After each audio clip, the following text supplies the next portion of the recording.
Hey everyone, does learning English feel like this huge, impossible mountain to climb? You think you need hours and hours every day to make any progress? Well, what if I told you that's not true? Today, we're going to break down how you can actually make a real difference in your English in just 5 minutes a day. Seriously, let's dive in. All right, here's our game plan for today. First, we'll talk about starting small to get those daily wins.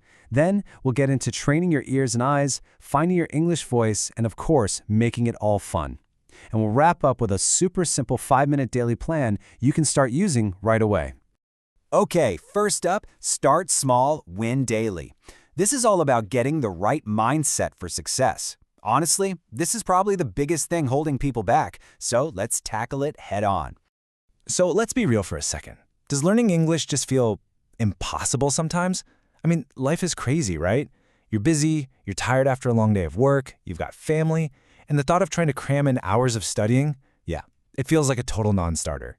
But here's the big secret, and it's a game changer. The answer isn't finding more time. It's all about building small, smart habits. It's not about how long you study, it's about how often. Think about it like this. A 10-minute workout every single day is way better than one giant 2-hour workout on a Sunday, right? It's the exact same for learning English. Consistency is everything. 5. Just 5 minutes. That's it. It's such a small number, it's almost impossible to say no to, right? Anyone can find 5 minutes. And here's the magic. When you set a tiny goal like that and you actually do it, you get this little hit of success. It feels good. And that feeling is what makes you want to do it again tomorrow. So this is your new goal. It's not get fluent. It's just touch English every single day. That's it. Think of it like filling a giant bucket with a tiny spoon. One spoonful seems like nothing, right? But if you add one spoonful every single day, eventually that bucket is going to be overflowing. One song, one new word, one little video. It all adds up, I promise. All right, section 2, train your ears and eyes. This is all about mastering your input. So now that we have the right mindset, let's get into the practical stuff. We're going to start by just taking English in. So how do you do this? Super simple stuff. You could listen to just one English song on your way to work, or watch a quick 5-minute video on YouTube. You know what's amazing for beginners? Cartoons and kids shows.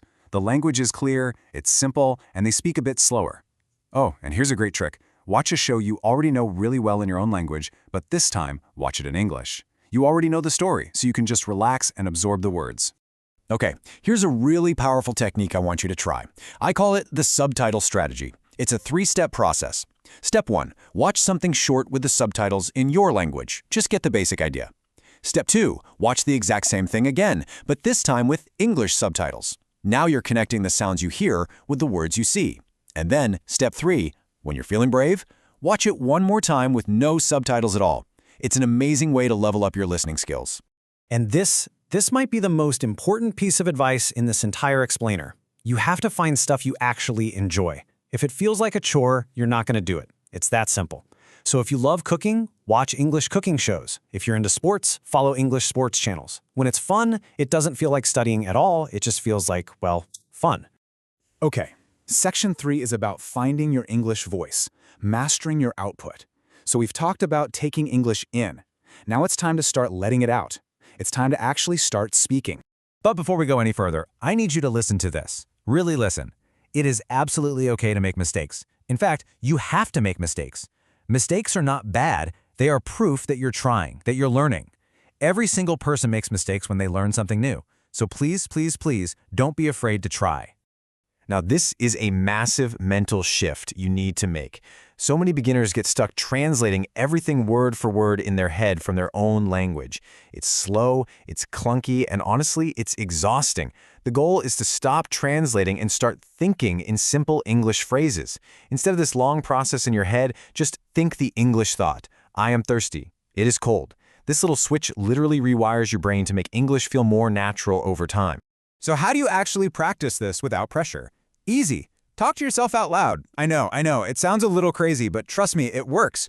When you're doing something, just describe it. I'm drinking water. I am opening the door. You're connecting words to real-life actions. Or try reading a simple story out loud for 5 minutes. This is like a workout for your mouth. It gets all your muscles used to making English sounds. All right, on to section 4, make your learning fun. This is all about turning study into play. Because if it's not fun, why would you keep doing it? I'm going to say this again because it's that important. If you enjoy it, you will do it. It's the golden rule. The best way to learn is when you forget you're even learning. It just becomes something you want to do, not something you have to do. And there are so many ways to make it fun. Are you into music? Listen to your favorite pop songs and pull up the lyrics. You'll learn so much new vocabulary.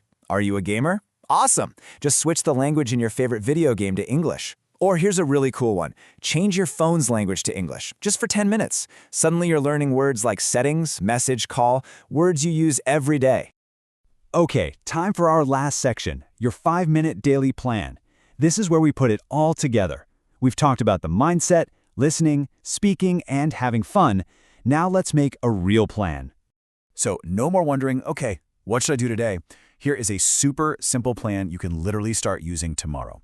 We're going to break it down into tiny little pieces that can fit into even the busiest day. Okay, check this out. This is just an example, but see how easy it is? When you wake up, listen to one English song while you're getting dressed. During your lunch break, take 1 minute to learn one new word. On your commute, maybe a 5-minute podcast. In the evening, a quick cartoon. And right before bed, just write one single sentence about your day in English. See? You're not adding new time to your schedule, you're just attaching these tiny English habits to things you already do. It's brilliant. So I want to leave you with this one question. Don't worry about being fluent next year or even next month. Just focus on right now. What is the one small step you are going to take today? Will you listen to a song? Learn one word? Because here's the thing. You don't become an English speaker someday in the future. You become one the moment you start taking these small steps. And that can start today.